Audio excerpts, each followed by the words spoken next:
రైతుల సమస్యలపై వ్యవసాయ మార్కెట్ వద్ద సిపిఐ ఆధ్వర్యంలో ఆందోళన నిర్వహించారు. ఖరీఫ్ సీజన్లో 50 లక్షల మెట్రిక్ టన్నులు ధాన్యం కొనుగోలు చేస్తామని, అందుకు గాను 6,70,00,000 గోనె సంచులు అందుబాటులో ఉంచుతామని చెప్పి ఆచరణలో రాష్ట్ర ప్రభుత్వం తీవ్రమైన నిర్లక్ష్యం చేస్తుందని, కనీసం గోనె సంచులను రైతాంగానికి అందించడంలో తీవ్ర విఫలమవుతుందని, రైతుల ఉసురు తగులుతుందని, రైతులకు గిట్టుబాటు ధర ఇవ్వకపోతే కూటమి ప్రభుత్వం పతనం తప్పదని సిపిఐ రాష్ట్ర కార్యదర్శి వర్గ సభ్యులు తాటిపక మధు హెచ్చరించారు. స్థానిక వ్యవసాయ మార్కెట్ కార్యాలయం వద్ద రైతుల సమస్యలపై సిపిఐ ఆధ్వర్యంలో నిరసన చేపట్టారు. ఈ కార్యక్రమాన్ని ఉద్దేశించి మాట్లాడుతూ తేమ శాతం పేరుతోనూ ధాన్యం రంగు మారిందని, తాలు తప్పలు ఉన్నాయని ధాన్యం కొనుగోలు చేయకుండా అనేక కొర్రీలు పెడుతున్నారని ధ్వజమెత్తారు. సిపిఐ జిల్లా కార్యదర్శి రేఖా భాస్కర్రావు మాట్లాడుతూ ధాన్యం, మొక్కజొన్న, పత్తి పంటలను మద్దతు ధరలకు అదనంగా రాష్ట్ర ప్రభుత్వం బోనస్ కలిపి కొనుగోలు చేయాలని డిమాండ్ చేశారు. భూమి లేని కౌలు రైతులందరికీ అన్నదాత సుఖీభవ పథకంతో పాటు బ్యాంకు రుణాలు, వ్యవసాయ, ఉద్యానవన తదితర అన్ని రకాల పథకాలు అమలు చేయాలని, మార్కెట్లో ధరలు పడిపోయి నష్టపోతున్న అరటి, నిమ్మ, బత్తాయి రైతులను ఆదుకోవాలని ఆయన కోరారు.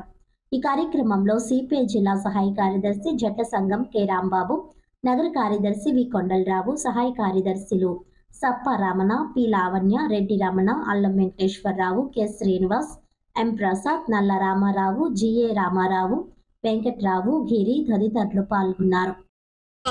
వేదాలను వాళ్ళు ఆత్మశరణ్యమైన విధంగా ఈ కూటమి ప్రభుత్వం చేపడుతున్న విధానాలను, రైతు సమస్యలను పరిష్కారం చేయాలని కోరుతూ భారత communist party CPI AKS Andhra Pradesh రైతు సంఘం ఆధ్వర్యంలో రాష్ట్ర వ్యాప్తంగా కూడా ఈరోజు నిరసనలు, ధర్నాలు, ప్రదర్శనలు జరుగుతూనే ఉన్నాయి.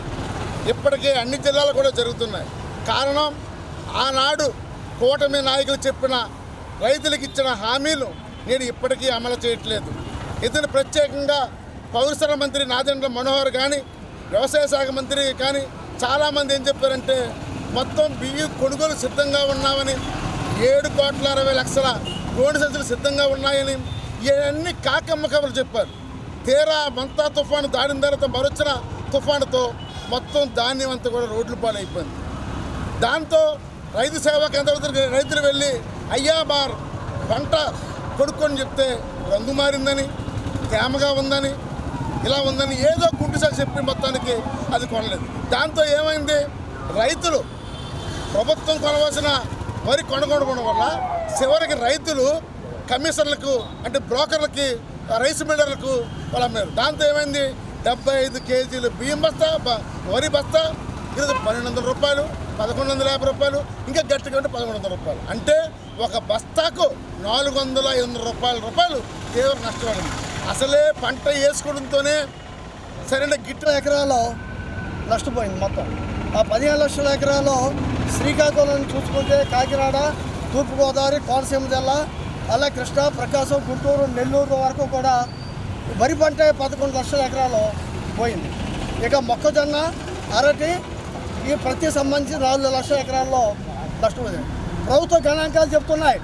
మొట్టమొదటి సర్వే చేశారు, 5,244 కోట్లు ప్రాథమికంగా అంచనా నష్టం వచ్చిందని రాష్ట్ర ప్రభుత్వం ప్రకటించింది.